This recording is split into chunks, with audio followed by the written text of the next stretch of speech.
కేరళలో త్వరలో జరగనున్న అసెంబ్లీ ఎన్నికల వేళ కాంగ్రెస్ పార్టీలో కీలక పరిణామం చోటు చేసుకుంది. కేరళ అసెంబ్లీ ఎన్నికల వ్యూహాలపై చర్చించేందుకు ఢిల్లీలో కాంగ్రెస్ అధ్యక్షుడు మల్లికార్జున ఖర్గే అధ్యక్షతన ఏర్పాటు చేసిన సమావేశానికి ఆ పార్టీ ఎంపీ శశి థరూర్ గైర్హాజరయ్యారు.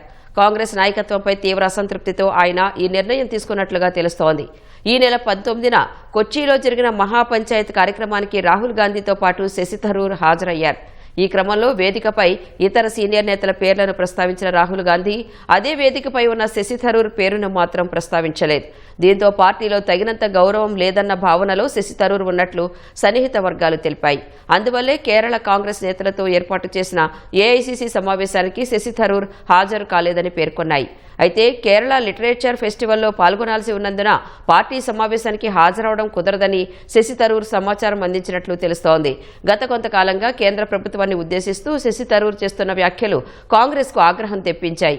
ఈ క్రమంలోనే శశి థరూర్ను పార్టీ నుంచి దూరం పెడుతున్నట్లుగా వార్తలు వస్తున్నాయి.